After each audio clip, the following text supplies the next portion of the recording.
বাংলাদেশ এক সার্বভৌম দেশ, স্বাধীন দেশ, কিন্তু তা বলে পৃথিবীর কোনো স্বাধীন দেশই তাদের দেশের সংখ্যালঘুদের উপর অত্যাচার করতে পারে না, কোনো মতেই না। আর সেরকমটা হলে প্রতিটা দেশ তাদের নাগরিকরা সেই অত্যাচারের বিরুদ্ধে কথা বলতেই পারে। কিন্তু আমাদের দেশের কাদের কথা বলার অধিকার আছে? কোন সরকারের? রাজ্যের হাতে বিদেশ দফতর নেই, অর্থ দফতর নেই, প্রতিরক্ষা দফতরও নেই।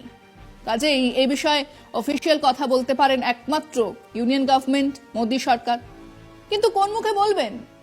নিজেদের দেশে আকছার সংখ্যালঘু মানুষজনকে পিটিয়ে মারার ভুরি ভুরি অভিযোগ আছে।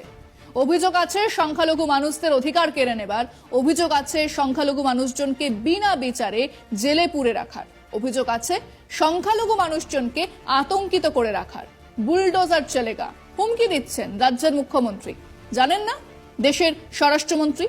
সংখ্যালঘু কুকি আর হিন্দু মেয়েতেদের মধ্যে জাতি দাঙ্গা লাগিয়ে চুপচাপ বসে বসে যে সরকার দেখেই যাচ্ছে, সেই সরকার কিভাবে সংখ্যালঘু অধিকারের কথা বলবে?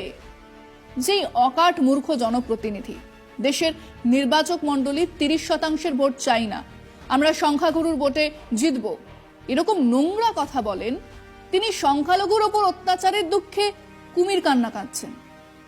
দেশের প্রধানমন্ত্রী, দেশের সরকার জানিয়েছেন তারা খুব আশঙ্কায় আছেন। বাংলাদেশের সংখ্যালঘুদের ওপর অত্যাচারের খবরে তারা চিন্তিত, ব্যথিত।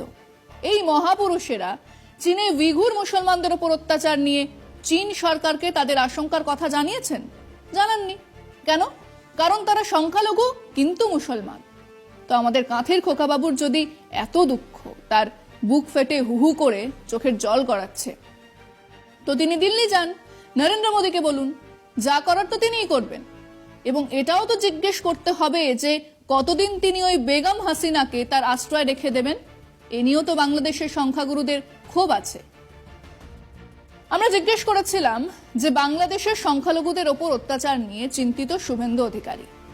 1, প্রধানমন্ত্রীর কাছে প্রতিকারের দাবি জানাচ্ছেন না কেন? 2, দেশের মধ্যে সংখ্যালঘু মুসলমানদের ওপর অত্যাচারের সময় তিনি চুপ করে থাকেন কেন? শুনুন মানুষজন কি বলছে।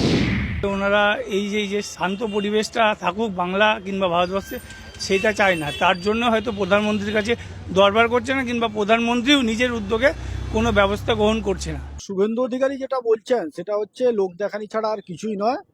কারণ আমাদের দেশের রাষ্ট্র ক্ষমতা এই মুহূর্তে আছে বিজেপি সরকার। বাংলাদেশের এই বিষয় নিয়ে যদি কিছু বলার কারো এখতিয়ার থাকে সেটা আমাদের কেন্দ্রীয় সরকারের আছে। শুভেন্দু অধিকারী এখানে নাটকবাজি না করে উনার যে সরকার, কেন্দ্রীয় সরকার, সেখানে বিষয়টা উত্থাপন করতে পারেন। শুভেন্দু অধিকারী হয় অত্যন্ত বোকা, না অত্যন্ত মূর্খ, আর না হলে এক নোংরা রাজনীতি করতে নেমেছেন। পাশের এক সার্বভৌম দেশের ভেতরে যা ঘটছে তা নিয়ে কিছু করার হলে, কিছু বলার হলে তা তো মোদী সরকারকেই করতে বা বলতে হবে। তিনি কলকাতায় বাংলাদেশ দূতাবাসে বিক্ষোভ দেখিয়ে বা বেনাপোল পেট্রাপলে সমাবেশ করতে গিয়ে তিনি কি প্রমাণ করতে চাইছেন? আসলে সেই ভোটের রাজনীতি, হিন্দু ভোট কনসলিডেশনের রাজনীতি, এটাই ওনার কাছে একমাত্র পথ।